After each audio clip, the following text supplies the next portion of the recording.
Hey everyone, hopefully you're having a good day.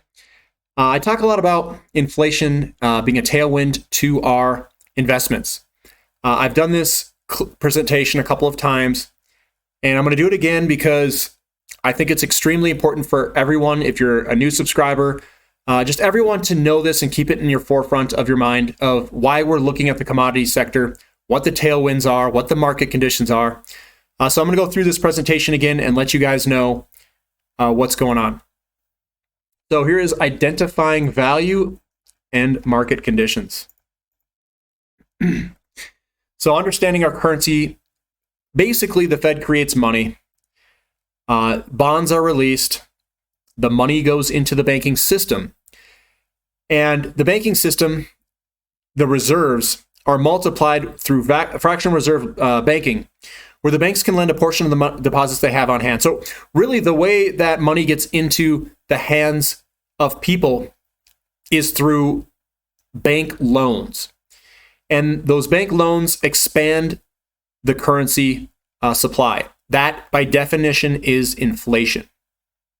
It's not increasing prices. Get that out of your head. It's not CPI. Those are all fake, and they are delayed and manipulated numbers. Inflation is when the money supply increases, and then it will have an effect on prices. And through fractional reserve banking is a system in which only a fraction of the bank deposits are backed by actual cash on hand and available for withdrawal. So commercial bank lending, the vast majority of money, 97%, comes into existence when a commercial bank extends a loan. And of that 97%, 50% go to mortgages, mainly on existing residential property. That's the one I'm looking at. And when you have a real estate boom and you've got more commercial bank lending, that is inflationary. And what drives real estate is demographics. Demographics here, in this portion here are the baby boomers. Then we had a little bit lower decline in population for Gen X, and then we blow back up for the millennials. And where you're going to see inflation is when the millennials start buying homes, and they're right now in prime home buying years. And when that drives real estate higher, it's going to be inflationary because that's how our money system works. So identifying value, this is real estate. You want to identify the cycle. You want to understand the metrics and watch real estate. Those metrics will tell you if real estate is doing well or if it's struggling. You want to watch days on the market, inventory, foreclosures, deficits, prices. Right now, prices are going through the roof. We hardly have any foreclosures. Inventory is at all-time lows. And I think days on the market are probably at all-time lows as well.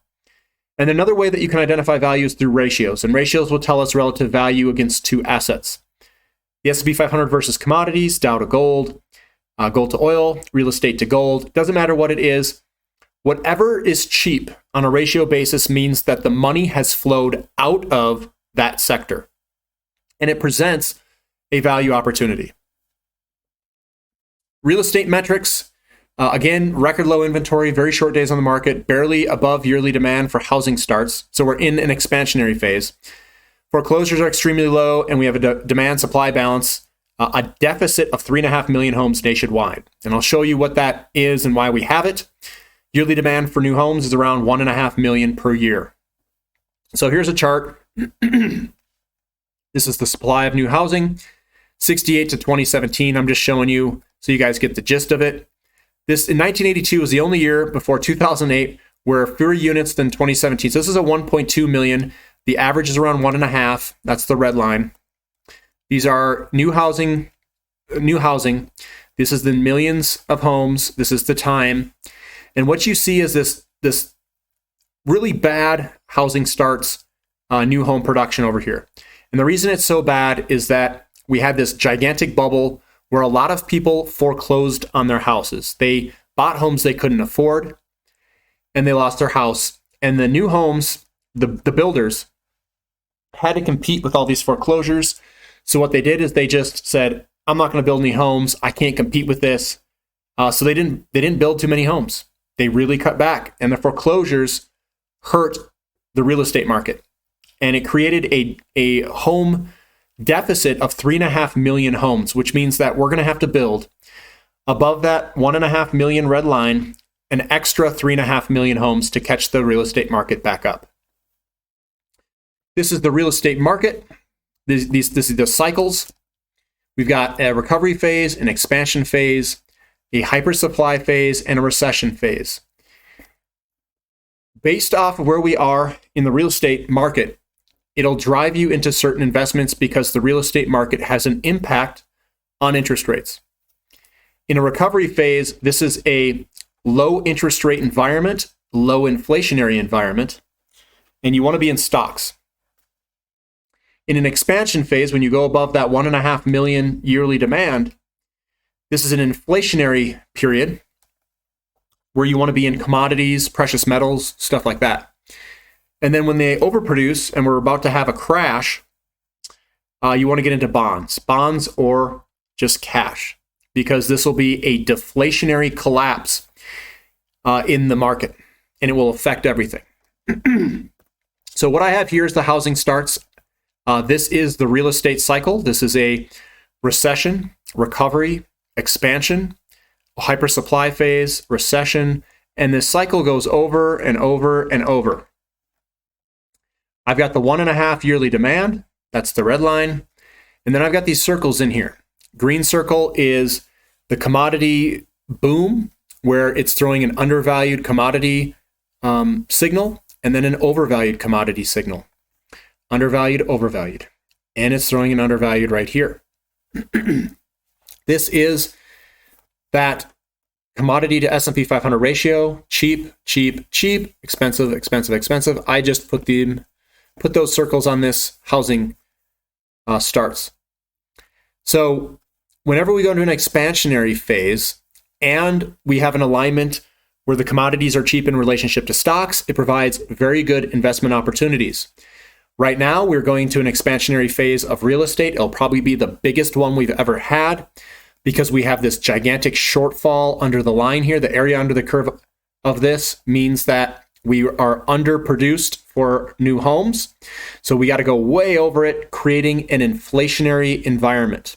And the demographics of the millennials being home buyers will push this higher into the expansion phase. So the demographics support it, and the short deficit in real estate supports it.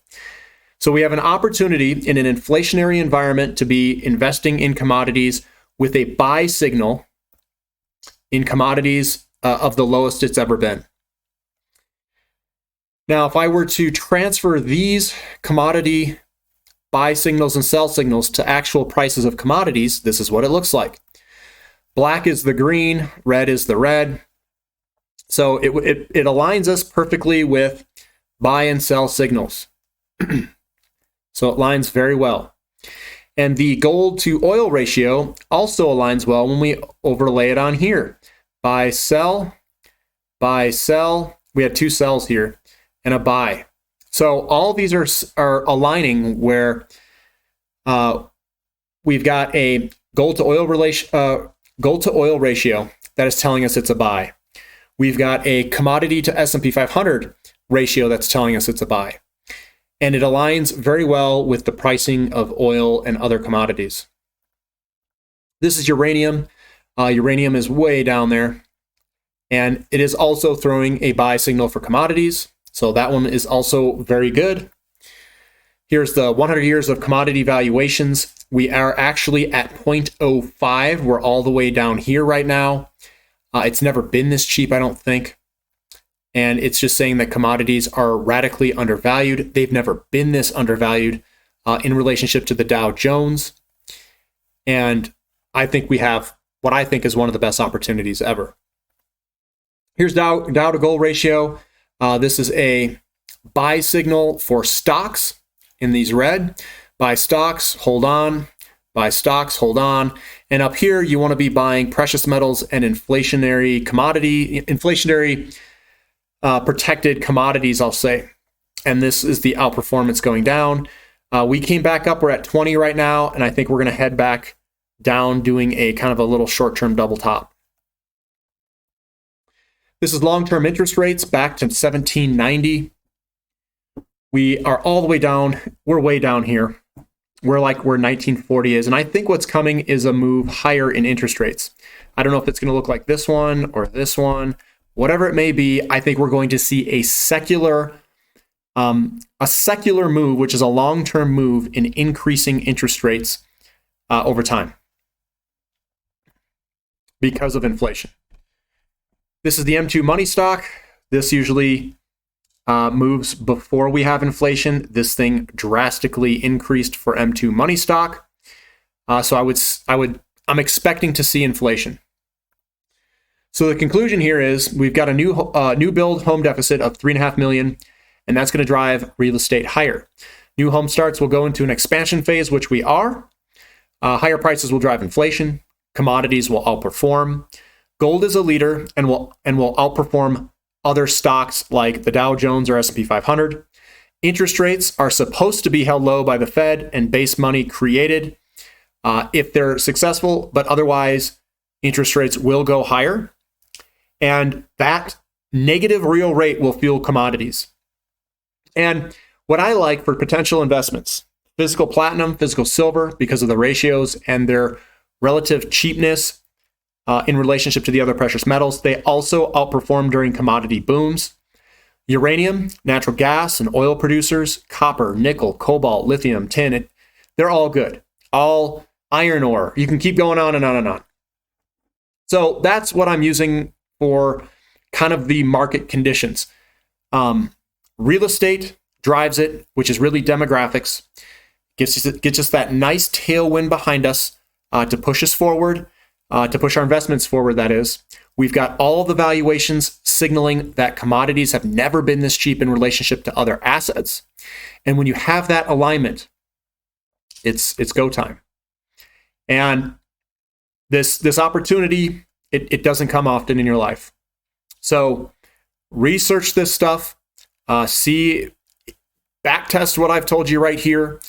And when you really start to understand this stuff and understand the value and the market conditions, you'll understand that this is probably one of the best opportunities that I've ever seen. So if this entices you, subscribe to the channel, give me a thumbs up for this content, and I appreciate you guys listening. This is Finding Value.